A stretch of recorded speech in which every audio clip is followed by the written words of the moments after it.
Bonjour à tous. Alors, on est ravis d'être là sur cette thématique parce que vous verrez sûrement qu'à la fin de cette session, on aura posé beaucoup de questions. Est-ce qu'on aura trouvé des réponses? Ce sera à vous de nous le dire et à vous d'y réfléchir. La question des licornes, elle est assez importante puisque vous avez vu, Emmanuel Macron a posé une ambition forte pour l'écosystème entrepreneurial français. D'ici à 2030, avoir 100 licornes, dont 25 licornes vertes. Alors les licornes, c'est ces entreprises qui ont une valorisation financière au-delà de 1 milliard d'euros. Et donc, la question qu'on se pose aujourd'hui, après ce qu'on a vécu cet été, après le fait que dans la bouche aujourd'hui des représentants politiques, mais aussi ce que vous avez entendu aujourd'hui, le mot sobriété est évidemment énormément prononcé, on peut se demander, est-ce que c'est un objectif souhaitable d'avoir 100 licornes? Est-ce qu'on peut imaginer un autre modèle de réussite pour l'entreprise? Est-ce que vraiment c'est une valorisation financière de 1 milliard? Est-ce que c'est autre chose? Et si on souhaite imaginer autre chose, puisqu'on est ici aux universités d'été de l'économie de demain, est-ce qu'on peut peut-être imaginer que les entreprises qui ont un impact social et environnemental positif, important, fassent finalement un scale-up, qu'elles deviennent elles-mêmes des licornes? Si c'est le cas, est-ce qu'elles peuvent être des licornes sobres? Est-ce que c'est seulement possible? Est-ce que c'est une oxymore, ce terme de la licorne sobre? On est là pour en discuter ensemble, pour imaginer des nouvelles choses possibles. Et Théo va peut-être nous dire un peu concrètement qu'est-ce que ça peut vouloir dire, cette sobriété. Alors, merci beaucoup. Alors, si on essaye de la dessiner, cette licorne sobre, alors est-ce que c'est une licorne? Est-ce qu'elle est sobre? C'est bien comme ça. En fait, on a vu pas mal de commandements aujourd'hui. Il y a eu les 10 commandements qui ont été affichés ce matin, que vous avez retrouvés au fur et à mesure de la journée. Vous avez vu différentes manières de faire de la sobriété. Et donc, on va essayer d'explorer ça tout à l'heure avec différents intervenants. Alors, il y a des questions, bien entendu, de sobriété, de l'intégrer au cœur de son business model, de se questionner sur les besoins essentiels. Est-ce qu'on y répond vraiment avec notre entreprise? Est-ce qu'on ne crée pas des produits supplémentaires qui s'ajoutent et qui rajoutent une couche à notre modèle économique qui vient s'effondrer sous son propre poids? Est-ce qu'il y a des questions de régénération de la biodiversité, des questions de relocalisation, des questions de changement de business model, d'intégration de l'économie circulaire, bien sûr de décarbonation, de réduction des pressions sur les ressources naturelles? Bref, il y a énormément de choses et de commandements qu'une entreprise peut intégrer sur le sujet. Ça, c'est pas nouveau. Et est-ce que c'est ça qui fait une licorne sobre? Ça, c'est la bonne question. Donc, il y a des modèles qui existent déjà dans le textile, dans des entreprises qui ont directement intégré ce sujet-là dans leur vocation, dans leur raison d'être. Et on va en découvrir quelques-unes pendant cette séquence. Alors, comment ça va se passer? On va vous présenter 10 entreprises qui sont peut-être les licornes sobres de demain. Elles vont toutes venir présenter ce qu'elles font et elles vont toutes répondre à une question qu'on leur posera d'entrée de jeu. Et en 3 minutes, elles vont vous parler de, évidemment, leur entreprise, mais surtout, elles vont mettre l'accent sur ce qu'est la sobriété dans leur modèle, qu'est-ce que ça veut dire concrètement, et comme le disait Théo, est-ce que c'est dans les business models, est-ce que c'est dans la manière dont on travaille avec les salariés, etc., etc. Et ce sera à vous finalement de réfléchir, de juger si ces entreprises peuvent être effectivement des licornes ou pas. Et on espère qu'on va pouvoir vous convaincre sur le sujet. Et pour commencer tout de suite, on va rentrer dans un sujet extrêmement important. On l'a vécu cet été avec les sécheresses, avec les canicules. Début août, il y avait 100 communes qui n'avaient pas d'eau dans les canalisations. Donc ça se passe aujourd'hui, c'est en France. Et on voit de façon criante que l'eau est un sujet nécessaire à la vie. L'eau est extrêmement importante. Et donc la première entreprise qu'on va accueillir, c'est Innovaya, avec Rayed Almezayen.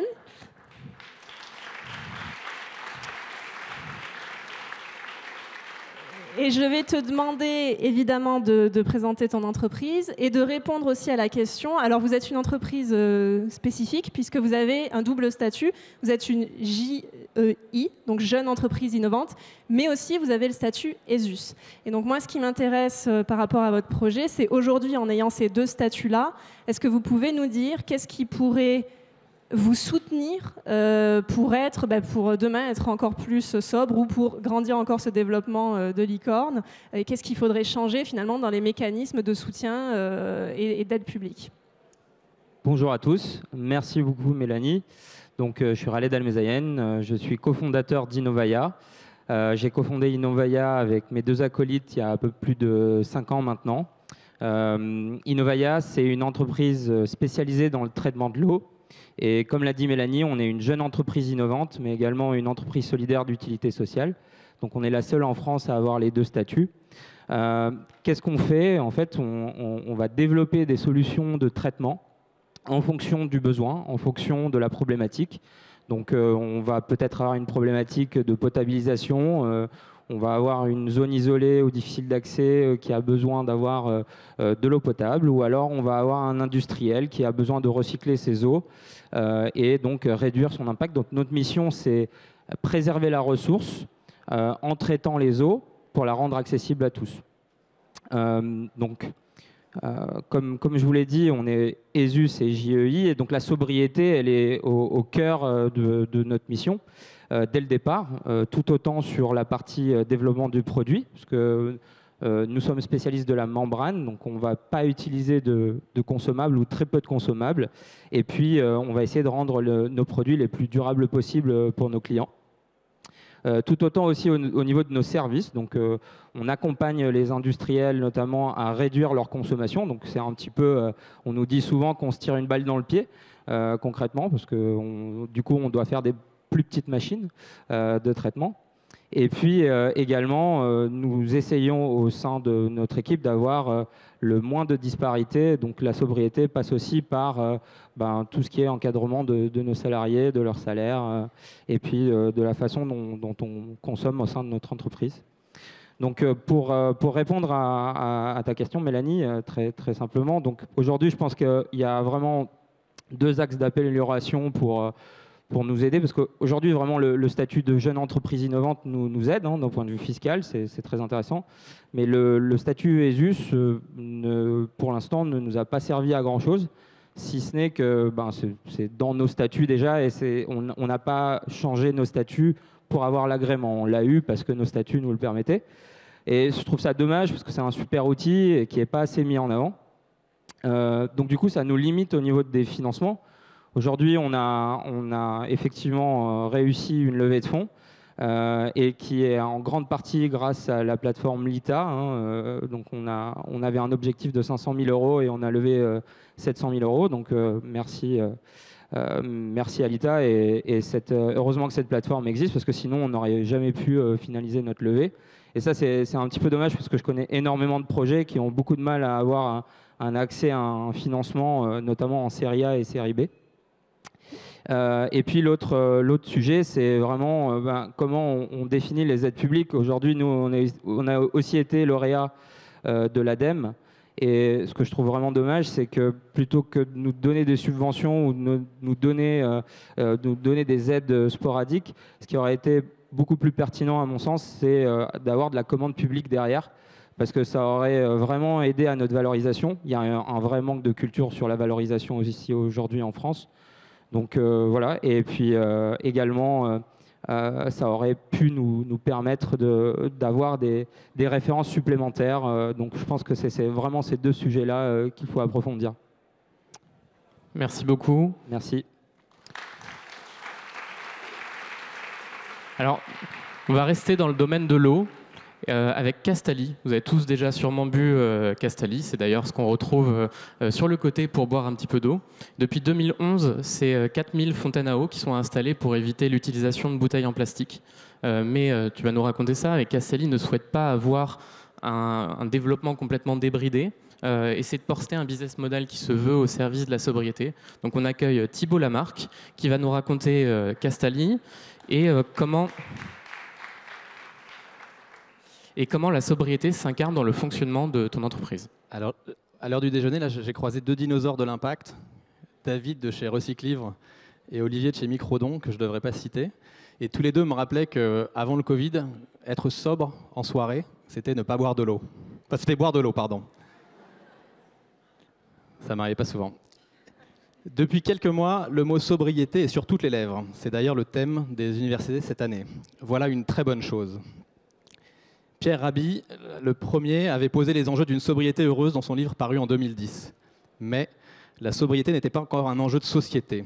En ce qui concerne l'eau, on a tous constaté cet été la fin de l'abondance, de quelque chose qui paraissait une évidence. Presque tous les départements ont été concernés par cet effet très concret du réchauffement climatique. Vous avez certainement vu ces images de la Loire complètement asséchée. Certains villages ont été livrés par camion. On a même distribué des bouteilles d'eau en plastique pour remplacer une eau du robinet devenue non potable. Un comble. Quand j'ai fondé Castalli en 2011, le maître mot n'était pas la sobriété, c'était la disruption. Les entrepreneurs voulaient disrupter les marchés, disrupter l'ordre établi. À titre personnel, je voulais disrupter le secteur de l'eau, et en particulier celui de la bouteille en plastique, qui me paraissait une aberration écologique et économique, et ça me paraît toujours une aberration. Le métier de Castalli, c'est de valoriser l'eau du robinet. On la microfiltre, on la rafraîchit, on la gazéifie sur le lieu de consommation. Résultat, une eau de qualité, plate ou pétillante, bonne pour ceux qui la boivent et bonne pour la planète. La sobriété s'est vite imposée comme une question centrale chez Castalli et au cœur de notre modèle d'affaires. D'abord parce qu'en 2010-2011, lever de l'argent, qui plus est pour une boîte qui fabrique des produits en France et en Europe, était difficile. J'ai parfois, souvent, envié mes amis aux manettes de boîtes digitales. Et pendant longtemps chez Castalli, il a fallu faire beaucoup avec peu. Nous ne proposons aucune de nos fontaines à l'achat. Le modèle, c'est un service de location-maintenance des fontaines et des contenants. Le profit de Castalli est directement lié à notre capacité à faire durer dans le temps nos fontaines, ce qui réduit d'autant les impacts de mise sur le marché de nouvelles machines. Sur la conception, dès 2014, nous avons travaillé avec le CETIM, pour ceux qui connaissent, c'est le Centre technique des industries mécaniques, sur l'éco-conception de notre produit phare, la machine pure, la fontaine pure. Sans mesure, il n'y a pas d'impact quantifiable. Les 2 analyses de cycle de vie produit qu'on a réalisées avec Ecodev et Cantis ont montré que Castalli est une solution sobre avec un impact de près de 90% inférieur à celui d'une bouteille d'eau classique. Alors, pour conclure, je voudrais dire 2 choses. Être sobre, ce n'est pas une fin en soi, mais c'est un chemin, on peut toujours faire mieux. Et ensuite, lorsque nous aurons collectivement atteint la sobriété, Castalli n'aura plus de raison d'être. À ce moment-là, il n'y aura plus de bouteilles transportées sur des milliers de kilomètres, plus de recyclage aléatoire du plastique à usage unique et plus d'impact de bouteilles en verre perdu. Pour Castalli, la société de sobriété marquera le début d'une nouvelle aventure. Merci.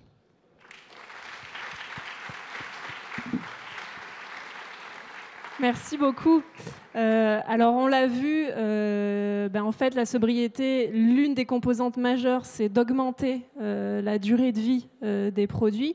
Ici c'est très intéressant de voir que Castalli finalement ne vend pas ses produits mais les répare, les maintient.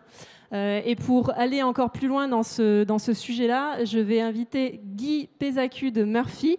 Vous pouvez l'accueillir. Et donc, qui va nous parler de Murphy et qui va pouvoir répondre à cette question par la même occasion. Vous doublez votre chiffre d'affaires tous les ans depuis votre création. Est-ce qu'on peut être sobre et passer à l'échelle son impact ? Vous m'entendez ? Oui. Je m'appelle Guy, je suis un des fondateurs et CEO de Murphy. Murphy, c'est une entreprise de réparation et de reconditionnement d'électroménager. Je pense que vous savez tous que réparer et acheter, reconditionner son électroménager, c'est bien mieux que d'acheter des produits neufs fabriqués à l'autre bout du monde.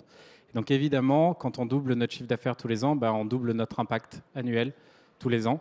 Et c'est ce qu'on arrive à faire plutôt bien. Pour nous, la sobriété, ça a été très vite de comprendre pourquoi est-ce qu'aujourd'hui en France, quand un consommateur a une panne de lave-linge, il a moins de 10% de chances de faire appel à un professionnel pour le réparer. Dans 90% des cas, il va racheter un produit neuf directement.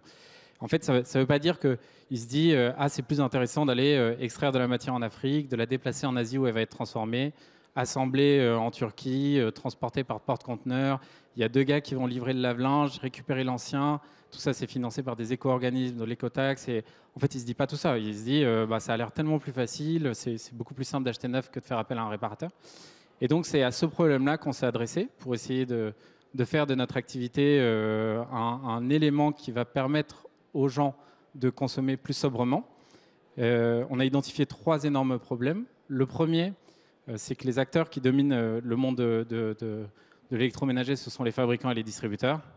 Ils ont investi énormément d'argent dans les procédés d'extraction de matière, de transformation, d'assemblage et de distribution, et 0 € dans la réparation. Donc il y a un énorme retard opérationnel à rattraper en termes d'outils informatiques, de processus opérationnels, pour que finalement tout se passe bien et que l'expérience client soit la plus optimale possible. Le deuxième, c'est qu'il a fallu créer, en tout cas ce qu'on a essayé de faire, c'est créer un nouveau standard de consommation de marché avec une nouvelle offre. Parce que quand on achète un produit neuf, c'est très facile, on sort sa carte bleue, on l'achète sur Internet, on sait qu'on va avoir une garantie légale, tout ça c'est encadré par la loi en plus. On sait que si le produit ne nous est pas livré, on va être remboursé. En fait, il y a tout un tas de standards qui font que l'expérience du consommateur est beaucoup plus facile et qu'on ne va pas forcément retrouver quand on fait appel à un réparateur. Qu'est-ce qui se passe si le produit coûte trop cher à réparer?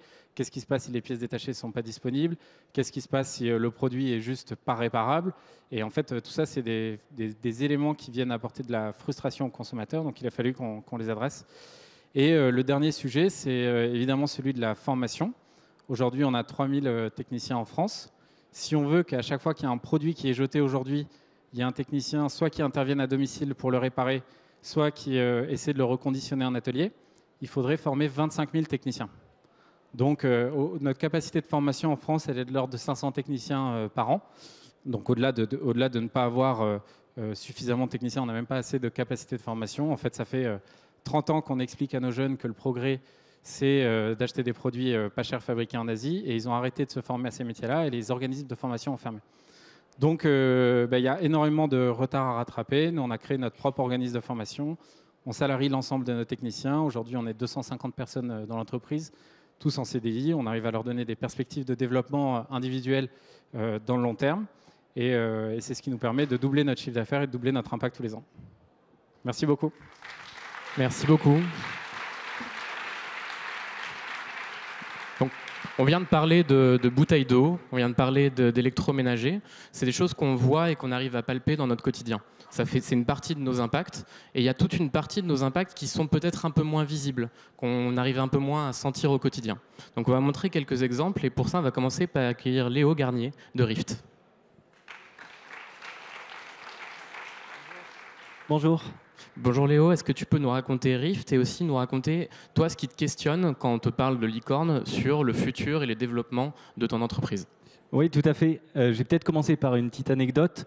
Si vous ne faites pas appel à Murphy et que vous devez descendre vous-même votre machine à laver pour en acheter une nouvelle, vous sentirez physiquement le poids de la sobriété sur vos épaules. Pourtant, je vois personne trop voûté dans la salle. Et donc, j'imagine que vous ressentez moins le fait d'être exposé au financement de tous nos grands acteurs de l'électroménager français. De la même façon, si vous êtes passé à la pompe à essence comme moi cet été, vous vous êtes rendu compte qu'il va falloir être beaucoup plus sobre vis-à-vis des géants pétroliers si on veut contrôler son porte-monnaie. Et 5 produits financiers sur 6 sont exposés aux grands acteurs pétroliers et gaziers. J'imagine qu'aucun d'entre vous n'a ressenti ça cet été. En fait, le rôle de la finance dans le fait d'aller vers une société plus sobre est aujourd'hui reconnu par l'ensemble des acteurs financiers. Il est démontré. D'abord, ça doit être un catalyseur. Il manque 5 000 milliards pour financer la transition écologique et sociale. Et donc, ils doivent rediriger l'argent vers ces nouvelles initiatives, comme ils ont toujours redirigé vers l'argent, vers la croissance économique. En tant que transformateur aussi, parce que quand on voit que toutes les sociétés du CAC 40 établissent des profits records, est-ce que ça ne serait pas l'heure de leur dire un petit peu moins de dividendes, un petit peu plus d'investissement pour devenir des entreprises de demain? Pourtant, le rôle de l'épargnant, lui, il est très peu connu. Il est tu, c'est presque un tabou. C'est pour ça qu'on a créé Rift. Aujourd'hui, les livrets A et les livrets de développement durable, c'est plus de 300 milliards d'euros. L'épargne des Français, comme un signe, c'est plus de 5 000 milliards d'euros. C'est donc à nous qu'il convient de pousser les institutions financières à procéder à cette transition. Qu'est-ce que c'est RIF concrètement? C'est une application mobile disponible sur tous les téléphones gratuitement qui vous permet de savoir ce que vous financez, quel est votre impact écologique et de progressivement réaligner votre épargne avec vos valeurs. Alors après, on parlait de la question de la sobriété dans le développement de Rift. Je pense que c'est effectivement une question difficile et je pense que la question la plus difficile, c'est la question de la radicalité. La radicalité du changement, de la transformation, quand il s'agit de l'argent, elle est particulièrement taboue. Si vous avez 1000, 10 000, 100 000, peut-être 1 million d'euros pour certains sur vos comptes en banque, est-ce que vous êtes prêt seulement à faire un petit pas de côté pour ne pas financer les entreprises? Ou est-ce que vous êtes vraiment prêt à prendre plus de risques pour financer seulement les entreprises qui sont les plus performantes d'un point de vue environnemental et peut-être mettre un petit peu d'argent à risque? Est-ce que vous êtes prêt à dire à ces entreprises du CAC 40 de patienter 3, 5, 10 ans à moins verser de dividendes pour que ça devienne les entreprises de demain? Voilà les difficultés qu'on a chez Rift. Et donc on essaye au quotidien d'avoir une approche la plus large possible parce que convaincre des convaincus, ça ne sert à rien. Et donc il faut offrir aussi des solutions aux gens qui veulent seulement faire un petit pas de côté pour commencer, mais aussi de ne pas confondre ce qui est un produit financier qui fait un peu mieux avec des solutions qui sont véritablement différentes. Merci beaucoup.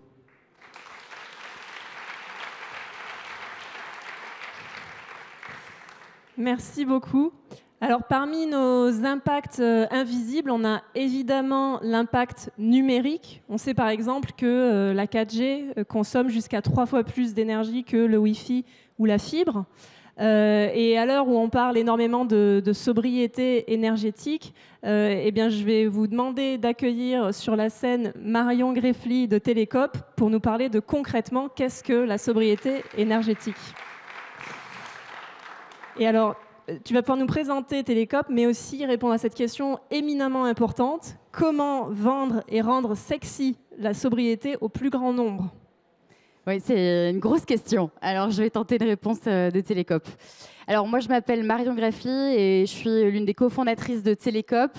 Télécope, c'est le premier opérateur télécom coopératif à vocation écologique et solidaire. Nous, on est parti d'un constat simple, c'est celui de l'impact environnemental du numérique. L'impact environnemental du numérique, c'est 4% des gaz à effet de serre au niveau mondial. Ça pourrait passer à 8% d'ici à 2025. Donc ça a des impacts qui sont colossaux et ça pose forcément la question de nous, l'usage que nous faisons du numérique. Et l'autre constat qu'on a fait, c'est que en fait, le numérique, c'est pas facilement compréhensible en fait par tout le monde. On a très vite adopté le smartphone, on a très vite adopté les usages numériques, mais on ne sait pas bien ce qu'il y a derrière en fait finalement la machine. Donc nous, on a créé Télécope, qui est un opérateur télécom coopératif et donc qui a pour vocation en fait de servir la transition écologique et solidaire. Concrètement, on appartient à nos sociétaires qui co-construisent avec nous les offres et les services de la coopérative. Donc comment on rend la sobriété sexy, parce que apparemment c'est ça qu'il faut qu'on fasse pour arriver à mettre ça au cœur du débat. La première, c'est de rendre vraiment un service de proximité. En fait, quand on passe chez Télécope pour son forfait mobile, c'est très simple, on met 15 minutes à le faire, il n'y a aucun changement pour soi en tant que tel. Mais la grosse différence dès le début, et nos abonnés sont tous agréablement surpris, c'est qu'on a un service client qui est basé en France, dont l'objectif est de créer de l'emploi local et surtout d'accompagner chacun dans sa transition numérique. On n'a pas d'agents qui vont vendre quelque chose en plus à nos abonnés. On est là pour accompagner chacun de nos abonnés vers la sobriété numérique. Le deuxième enjeu pour rendre cette sobriété de plus en plus proche de chacun d'entre nous, c'est de permettre à chacun aussi de se réapproprier ce qu'est le numérique. En fait, ce qui est fondamental, c'est de pouvoir finalement rendre fier chacun d'entre nous quand on se lance dans un geste sobre et vers la sobriété numérique. Donc, par exemple, on organise énormément d'ateliers, de conférences, de webinaires pour que nos abonnés, mais pas que, parce que d'ailleurs ils sont ouverts à tous, donc je vous invite à venir, qui puissent en fait comprendre comment fonctionne son téléphone, comment je peux réparer mon téléphone. Et tout ça, ça nous rend fiers quand on est en capacité, tout d'un coup, de se réapproprier ce type d'usage et aussi de faire durer ces appareils. Donc la réappropriation, elle est clé. Et le dernier point qui est clé, c'est de pouvoir faire du numérique et de son opérateur télécom, on peut en devenir un acteur. Et ça, c'est ce que permet le fait que nous soyons créés en coopérative. Donc une coopérative, une société coopérative d'intérêt collectif, c'est une entreprise à laquelle vous pouvez décider de souscrire des parts sociales et donc de devenir sociétaire. Devenir sociétaire, c'est prendre part à l'ensemble des décisions de la coopérative sur le principe d'une personne est égale à une voix. Donc c'est éminemment démocratique et ça permet surtout de rendre possible et de rendre accessible le fait de pouvoir embarquer et embrasser la sobriété numérique parce qu'en fait, on crée des offres pour soi, pour les autres, mais au nom de la sobriété numérique. Merci Marion. Donc, des impacts indirects comme ça, on a vu, donc il y en a partout. Il y en a même qu'on touche un peu moins du doigt encore. Par exemple, sur notre système de santé. Je ne sais pas si vous savez, notre système de santé, c'est à peu près 8% des émissions de gaz à effet de serre en France. Ça fait partie des 1 tonne 4 qui sont incompressibles dans son bilan carbone. Et donc, on va accueillir Cécilia qui va nous parler de Mes Santé et lui raconter comment elle a une mission sociale, certes, mais aussi une mission de désengorger le système de santé par son activité. Bonjour à tous. Bonjour, donc je suis Cécilia Creuset, je suis une des cofondatrices de l'application Mes, qui est une application mobile e-santé, qui est une application de soutien parental. Alors de quoi est-ce qu'il s'agit concrètement? Je pense que ceux qui ont des enfants dans la salle vont vite voir de quoi est-ce que je veux parler. En gros, dans la période qui va de la grossesse à l'entrée à l'école, les parents se posent en général énormément de questions. C'est une période qui est aussi merveilleuse que difficile. En tout cas, c'est une période qui est essentielle, qui est fondatrice, tant pour les parents, bien sûr, mais surtout aussi pour les enfants, ce que montre très bien d'ailleurs le rapport 1000 jours. Donc je disais, les parents se posent beaucoup de questions, mais sont parfois un peu perdus face aux réponses qu'ils peuvent trouver, parce que la médecine de ville est surchargée, parce que leurs proches sont de plus en plus souvent éloignés, parce qu'ils peuvent se sentir un peu perdus dans la masse d'informations disponibles qui n'est pas toujours très qualitative. Et le résultat de ça, c'est bien sûr des moments parfois difficiles, mais aussi une mauvaise utilisation, une sursollicitation du système de santé. Et je vais vous donner juste un exemple, il y en a beaucoup. Le nombre de passages aux urgences, par exemple, a doublé depuis les années 2000 en ce qui concerne les enfants. Ils n'ont évidemment pas doublé. Ils continuent à augmenter et pour beaucoup de ces consultations, elles sont peu pertinentes. C'est surtout le cas pour les enfants de moins de 2 ans. Donc qu'est-ce que fait Mes par rapport à ça? Mes, c'est une application qui met une équipe de professionnels de santé directement dans la poche des parents. Donc c'est des pédiatres, c'est des sages-femmes, des infirmières puéricultrices qui vont répondre par chat tous les jours de 8h à 22h à toutes les petites et grosses questions des parents. Donc juste pour vous donner un ordre d'idée, on va traiter environ 100 000 questions cette année, dont 5 000 sur des sujets de fatigue parentale, difficultés maternelles, ce qui me permet de rappeler au passage que 15 à 30% des femmes en France vivent une dépression postpartum, ce qui est un vrai sujet sur lequel Mes est très engagée. Alors vous allez me demander le lien avec la sobriété, donc évidemment c'est un très vaste sujet et 3 minutes pour en parler, c'est court. Peut-être juste évidemment dire que nous chez Mes, on pense aussi que la sobriété, c'est valoriser nos biens essentiels et la santé en fait partie. Je pense que les dernières années nous ont montré à quel point il est dangereux de sursolliciter, de mal solliciter le système de santé. Et donc chez Mes, ça se traduit par les consultations qu'on peut éviter. Et c'est le cas pour beaucoup. Cette année, on va éviter à peu près 600 000 € de remboursement sécurité sociale pour des consultations évitées. Et ensuite, tu m'avais posé la question de l'impact carbone. Donc, vous aurez compris dans ma petite présentation que ce n'est pas la mission première de Mes, mais évidemment, comme toutes les entreprises, on est concerné par ces sujets. D'un point de vue d'impact d'émissions qu'on peut éviter justement par ces consultations évitées, puisque, et c'est notamment le cas, et on a énormément d'usages dans les zones rurales, dans les déserts médicaux, les consultations, c'est souvent des dizaines et des dizaines de kilomètres en voiture pour aller consulter. Mais aussi de l'autre côté, et du coup, je suis ravie de passer après Télécoupe qui a rappelé qu'on est une entreprise digitale et que le digital, on l'oublie parfois, mais consomme énormément. C'est effectivement 4% des empreintes carbone. Alors, ça passe évidemment chez nous par faire très attention à être très sobre sur les technologies qu'on choisit, sur notre performance pour utiliser le moins de serveurs, mais aussi sur des choix qui sont parfois un peu plus difficiles à faire. Et je pense au choix de la vidéo sur l'application. Le streaming, je ne sais pas si vous le savez, mais c'est 50% de l'empreinte carbone justement du secteur du digital. Et chez Mes, l'interaction se fait par chat et non pas en vidéo. On a aussi énormément de contenu et on fait très attention que ce soit des contenus audio et écrits et non pas vidéo, justement pour cette raison. Merci. Merci. Merci beaucoup. Alors on en a parlé ce matin, la sobriété, si on ne veut pas qu'elle soit subie, il faut parfois que le consommateur fasse des actes volontaristes et change de lui-même ses habitudes de consommation. Et donc, pour nous parler de ce changement au niveau du consommateur, je vais inviter Thomas Arnaudot à nous rejoindre. Merci. Donc Thomas de 900 Care, qui va nous parler de son entreprise et qui va répondre à cette question très importante si on pense licorne et si on pense très grande entreprise. Est-ce que votre but est de concurrencer un Garnier ou un L'Oréal ? On espère, on espère. Donc je suis Thomas, le cofondateur de 900 Care, la marque d'hygiène beauté rechargeable, vendue en abonnement sur Internet et livrée directement chez vous. Avec mon associé Emeric, quand on regardait le secteur de l'hygiène beauté, on a remarqué qu'il marchait sur la tête. On génère énormément de plastique à usage unique et on transporte de l'eau sur des kilomètres. Si je prends un exemple, le gel douche. Un gel douche, c'est 80% d'eau et seulement 20% d'ingrédients actifs.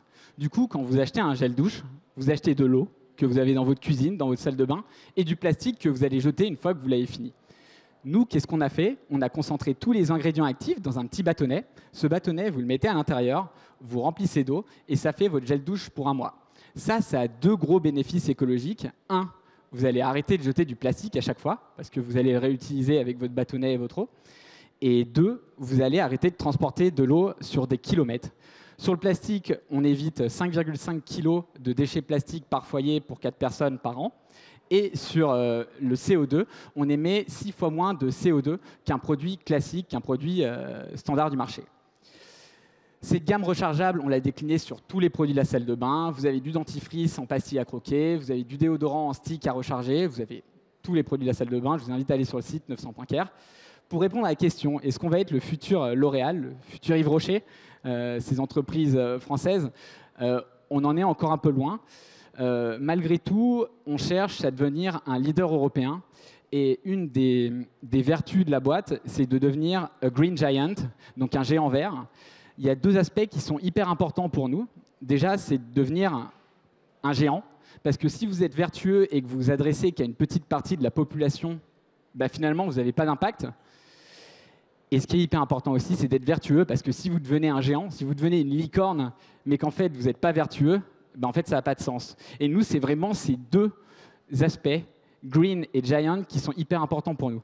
Nous, notre raison d'être, c'est de faire naître le déclic écologique dans tous les foyers, donc faire naître par le plaisir, par des produits qui sont sensoriels, qui ne vont pas transformer les habitudes de consommation de nos clients. Le déclic écologique, j'en ai parlé.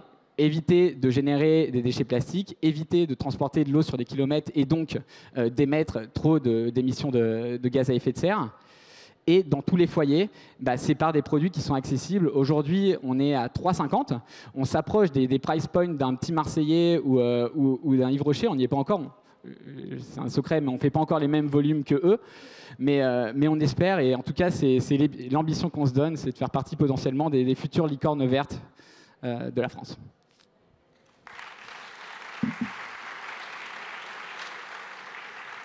Donc, alors, si on reste dans le changement de nos habitudes, un autre point important, d'ailleurs le plus important en France, c'est la mobilité, et notamment la mobilité du quotidien. On va accueillir une nouvelle personne, on va accueillir Amira Abera sur scène, qui va nous parler de 15. 15, qu'est-ce que c'est? C'est notamment les Vélib. Bonjour. Bonjour. Est-ce que tu peux nous présenter 15 et est-ce que tu peux aussi nous dire, comme on va parler de vélo, est-ce que ce que vous faites, est-ce que vous êtes capable de savoir si ça substitue bien une habitude du quotidien par une nouvelle ou est-ce que juste ça se rajoute les unes par au-dessus des autres? Okay, très intéressant comme question. Bonjour à tous, Amira Abera, je suis cofondatrice et directrice marketing et commerciale de 15.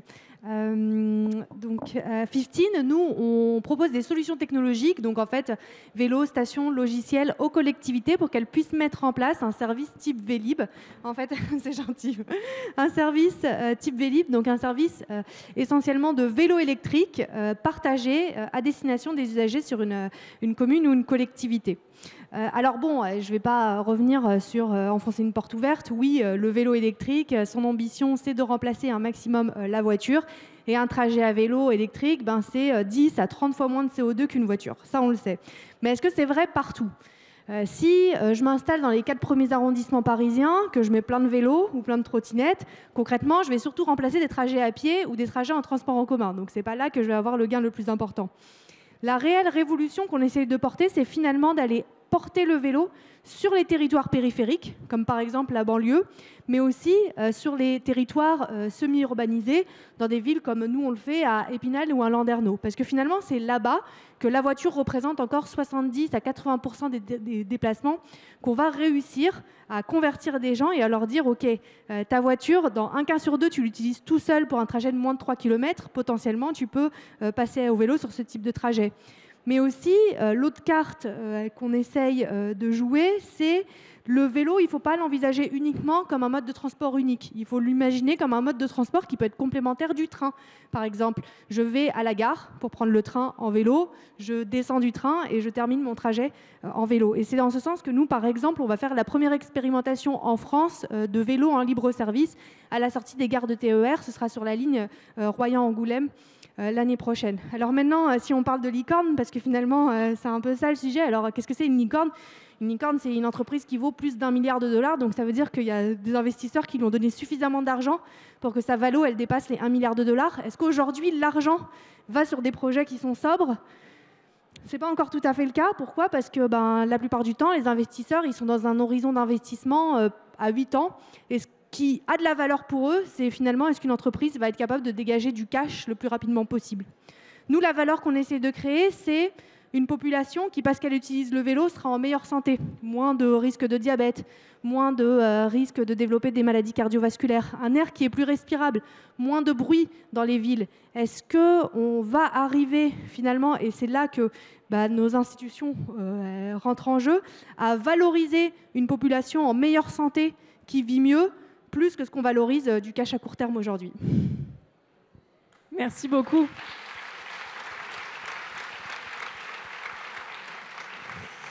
Merci. Alors, on a parlé d'hygiène, on a parlé de mobilité et on va maintenant parler d'alimentation. Et j'appelle sur scène Salomé Géraud de Drive to Nu, qui est un drive zéro déchet. Bonjour. Donc le Drive to Nu, effectivement, c'est pas un blablacar naturiste, c'est le premier drive zéro déchet et 100% responsable au monde qu'on a créé à Toulouse.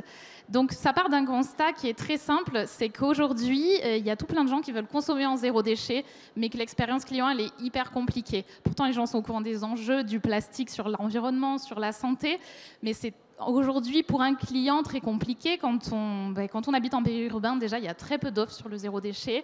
L'expérience utilisateur, elle est très compliquée. Il faut amener ses bocaux, les trimballer, peser, tarer, faire tomber des graines de Kia pour à peu près 4 ans. Donc voilà, nous, on s'est dit, on a envie de réinventer un système qui allie toute la simplicité d'usage qu'on peut retrouver dans la grande distribution, qui, elle, n'est pas sobre, ni sur le nombre de références, ni sur le packaging, ni sur le gaspillage, mais de l'allier à une consommation responsable et zéro déchet. Donc ça fonctionne de façon très simple. Les clients font leurs courses directement sur Internet, ils retrouvent tous les produits du quotidien. On a des produits alimentaires, comme tu disais, mais des produits aussi cosmétiques et des produits ménagers. Ils peuvent récupérer leurs commandes sous 1 heure et chez nous, tout est dans des contenants réutilisables, directement préparés dans des bocaux en verre et des sacs en toile qui nous ramènent lors de la commande suivante. Nous, on s'occupe de les laver et de les remettre dans le circuit. Donc la sobriété, c'est vraiment au cœur de notre modèle. Tout est entièrement circulaire. Et il y a aussi, on porte une attention très importante au choix des produits. La majorité des produits qui sont proposés sont locaux, ce qui implique que quand on change d'échelle, on s'applique à recréer le tissu d'approvisionnement autour de chaque point de vente. Voilà, donc l'idée pour nous, c'est vraiment un sujet qu'on a mis au cœur du développement du Drive depuis le début. Et puisque vous me posez la question, du coup, sur notre plus gros fail, sur la question de la sobriété, très clairement, nous, aujourd'hui, on a des soucis parfois en amont, en fait, pour faire changer les pratiques. C'est-à-dire qu'il y a des produits, quand les producteurs sont petits, sont assez agiles, et plus on grandit, plus ça devient facile de les faire switcher vers le zéro déchet. Mais on a encore des produits, quand on a des approvisionneurs industriels, qu'on a un peu plus de mal à faire bouger. Donc voilà, c'est en espérant, en grandissant, qu'on va réussir, je pense, à faire évoluer les pratiques là-dessus. Mais ça, c'est encore un gros enjeu pour nous, voilà, notamment sur toute la gamme bébé et infantile. Voilà. Donc, merci beaucoup. Merci beaucoup. Donc on va finir ce tour d'horizon de ces licornes sobres, peut-être. Alors, est-ce qu'une licorne sobre, c'est un cheval? Je vous laisse avec cette... pour la suite, vous poserez la question à quel animal on est en train de parler. Et on va accueillir, pour rester dans le local et sur les questions de relocalisation, Hortense Aran, qui nous parlait de fleurs d'ici.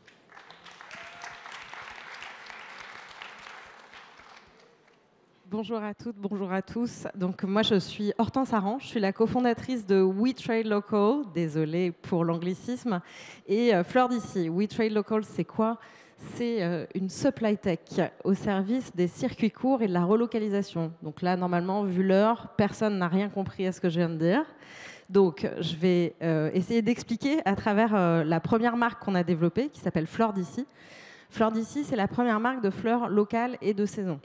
Je ne sais pas si vous le savez, mais la fleur, c'est un produit qui est massivement mondialisé, puisqu'aujourd'hui, 85% des fleurs consommées en France sont importées de pays en voie de développement, comme le Kenya, la Colombie, l'Équateur.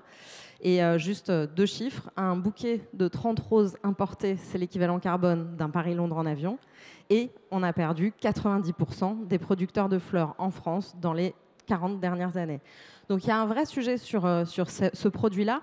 Et finalement, ce choix qu'on a fait, qui est un choix de circuit court. Circuit court, ça veut dire quoi? On pense tous qu'il y a une dimension territoriale dans cette appellation, et c'est vrai en ce qui nous concerne. Mais en fait, circuit court, ça veut dire quoi? Ça veut dire réduire le nombre d'intermédiaires qu'il y a dans une chaîne de valeur. Ce que nous, on s'est appliqué à faire. Donc aujourd'hui, nous, on travaille, on remet en lien, on recrée du lien logistique, commercial, financier entre des producteurs locaux et des clients locaux. Quelle meilleure définition de la sobriété que voilà, de réduire le nombre d'intermédiaires. Donc ça, c'est ce qu'on fait. Ça a l'air très simple comme ça, mais en fait, faire des circuits courts, ça veut dire quoi? Ça veut dire recréer une chaîne logistique locale. Et ça veut dire être en capacité d'agréger plein de micro-flux, gérer plein de producteurs, parce qu'en fait, les producteurs locaux, ils font des petites quantités de plein de produits différents. C'est l'inverse d'un producteur industriel. Et donc ça demande quoi? Ça demande d'être en capacité d'articuler, de consolider plein de micro-flux en temps réel à l'échelle locale. Mais ça, si on le fait à l'échelle nationale et en scalant, pour utiliser un mot que les licornes affectionnent, c'est-à-dire en passant à l'échelle, et ben ça, il faut utiliser de la tech. Et la tech, chez nous, c'est l'outil qui permet en fait d'agréger ces flux et de faire passer les circuits courts à l'échelle. Tu avais une question, je crois. Oui, c'est si demain tu devais refaire ton parcours mais changer quelque chose, qu'est-ce que ce serait? Alors, j'en parlais avec monsieur le ministre qui va ensuite venir s'adresser à vous. Je disais que la vraie difficulté, je pense, pour les entreprises à impact comme nous, c'est de réussir à mobiliser les fonds. Il y en a plusieurs de mes comparses qui ont cité ce problème avant moi. Et c'est vrai qu'on est encore en France aujourd'hui dans un monde où on pense que la performance économique et l'impact, ça ne va pas ensemble, ce qui est parfaitement faux. Et donc, si je devais changer quelque chose, c'est peut-être apprendre mieux les codes de la finance traditionnelle et classique, et en tout cas des investisseurs du monde des VC, pour réussir à les convaincre et passer plus vite à l'échelle, puisque quand des gens comme nous, on a des solutions qui sont réellement transformatives et qui peuvent avoir un très gros impact, et ben, en fait, il faut rêver grand. Merci beaucoup.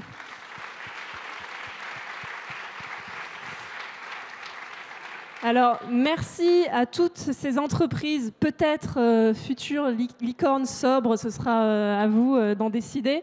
Et je vais maintenant accueillir Jean-Noël Barrot, ministre de la Transition numérique et des télécommunications. Merci de l'accueillir.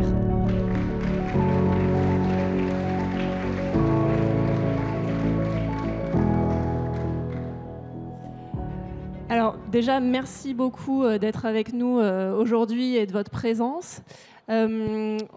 On a vu que la rentrée partait extrêmement fort du point de vue politique, notamment sur la question de la sobriété et sur la question de la sobriété énergétique. Et on a entendu à de nombreuses reprises qu'il fallait que tout le monde fasse des efforts, notamment les entreprises. Alors aujourd'hui, ce qui va nous intéresser, c'est peut-être l'écosystème de la French Tech. Il a été beaucoup soutenu. Il y a eu d'énormes avancées dans ce domaine-là dans les dernières années. Première question que je vais vous poser, c'est aujourd'hui, qu'est-ce que vous attendez de cet écosystème-là et qu'est-ce qu'il doit faire pour justement faire sa part, prendre sa part dans cette sobriété? Bonjour Mélanie, bonjour Théo, bonjour à toutes et tous. Je suis très heureux d'être pour la deuxième fois sur cette scène des universités d'été de l'économie de demain et je veux remercier le mouvement Impact France pour son invitation. Il fallait effectivement placer ces universités d'été sous le thème de la sobriété puisque la Terre nous a rappelé tout l'été, avec les feux, les orages meurtriers, à quel point c'est désormais un impératif pour chacun. Tout ça, vous l'aviez parfaitement en tête, nous l'avions parfaitement en tête, mais lorsque la nature se déchaîne et nous rappelle les limites de nos modèles, eh bien, elle nous invite à l'action. Et donc la question que vous posiez aux entrepreneurs que vous avez interrogés à l'instant, c'est est-ce qu'on peut être une licorne et est-ce qu'on peut être sobre ? Moi, je veux clarifier les choses, puisque l'engagement que le président de la République a pris pendant la campagne, après avoir fait passer, je dirais, le troupeau de licornes de 3 à 27 dans les 5 années qui viennent de s'écouler, c'est d'aller jusqu'à 100 licornes en 2027, dont 25 licornes vertes. Alors, qu'est-ce que ça veut dire exactement? Est-ce qu'on peut être une licorne et être sobre? Moi, je vous le dis très franchement, toutes les licornes devront être sobres. Elles devront être sobres par nécessité.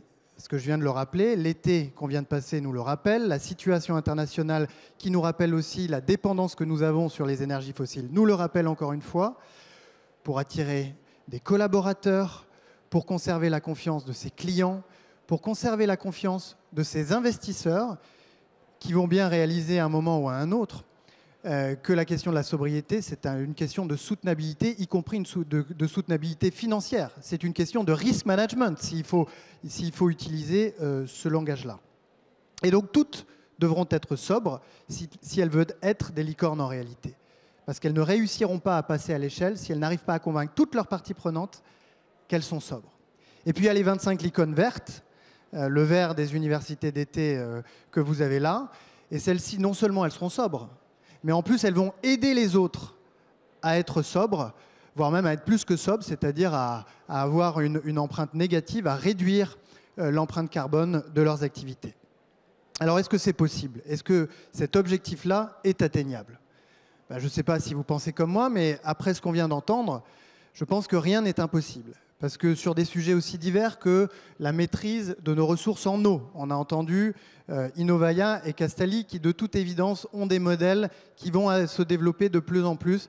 Et ça a été dit, c'est sans doute l'une des images ou l'une des impressions les plus vives, les plus fortes de cet été. Ce sont ces dizaines, ces centaines de villages, parfois ces grandes villes, dans notre pays, qui ont vu l'eau du robinet s'éteindre faute de ressources et à cause de la sécheresse des sols. On a entendu Murphy qui nous parle de reconditionnement et je vous en dirai un mot puisque je l'ai interrogé sur le reconditionnement des terminaux numériques, enfin des téléphones, des tablettes, des ordinateurs. Ça ne fait pas encore partie du périmètre de leurs activités, mais c'est un chantier majeur. Et nous devons, en France et en Europe, être l'endroit, dans le monde en tout cas, où on est le plus en avance sur cette question du reconditionnement. On a parlé des réseaux télécoms aussi, qui est un sujet que nous suivons très attentivement, de la logistique, avec la question des fleurs, pour commencer, même si maintenant l'entreprise, la start-up Fleur d'ici s'étend à d'autres sujets. On a parlé du vrac avec Drive tout nu, et on a parlé des cosmétiques avec 900 Care. Tout ça, ce sont des entreprises, ce sont des modèles qui vont d'ailleurs générer de la valeur financière en améliorant la logistique et en la rendant plus sobre. Donc oui, moi j'ai la conviction que nous y parviendrons à avoir des licornes qui sont sobres, mais aussi à avoir des licornes vertes qui aident le reste de la société à devenir plus sobre. Alors qu'est-ce que nous allons faire, nous, du côté du gouvernement, pour accompagner ce mouvement? Mélanie, vous l'avez cité, nous avons à Bercy cette mission qu'on appelle la mission French Tech, qui travaille d'ailleurs de concert avec le mouvement Impact France et qui dispose de différents outils, de différents programmes pour accompagner les entrepreneurs à impact. Nous avons le Community Fund, qui est un fonds en soutien aux activités à impact, avec chaque année des thématiques particulières. Cette année, je veux notamment souligner la thématique de la diversité et de la parité d'un côté, et la thématique de la transition écologique, avec des subventions qui peuvent être accordées à des projets qui sont portés, mais aussi avec de la formation et des masterclass qui sont donnés par des entrepreneurs à impact à des futurs entrepreneurs à impact. Pour les entreprises qui sont déjà à un niveau un peu plus avancé de leur développement, nous avons des programmes. Les programmes les plus emblématiques de la mission French Tech, vous les connaissez peut-être, ce sont le Next 40 et le French Tech 120, auxquels on a dit qu'on attendait évidemment d'eux qu'ils accélèrent sur la question de la sobriété. Mais nous avons aussi d'autres programmes, et je veux en citer deux, qui ont été lancés cette année, le Green 20 et l'Agri 20. Et ce sont là des pépinières pour les entreprises à impact de demain qui vont nous permettre de réduire collectivement notre empreinte et qui vont aider les autres secteurs de l'économie à réduire cette consommation énergétique et ces émissions de gaz à effet de serre. Green 20, ce sont 20 startups dont l'objectif est la transition écologique.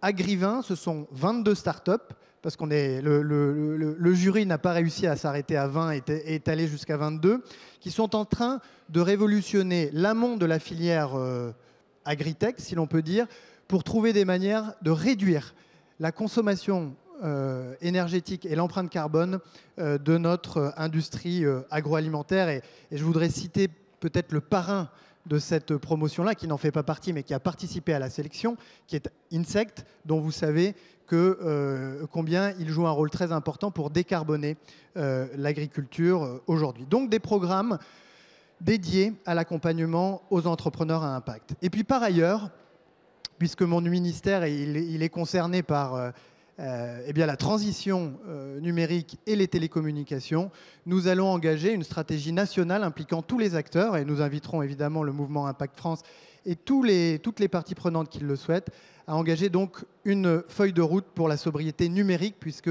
c'est ce sujet-là qui est de ma responsabilité. Le numérique, ça a été rappelé, c'est aujourd'hui 3% de l'empreinte carbone en France, c'est un peu moins que la moyenne mondiale.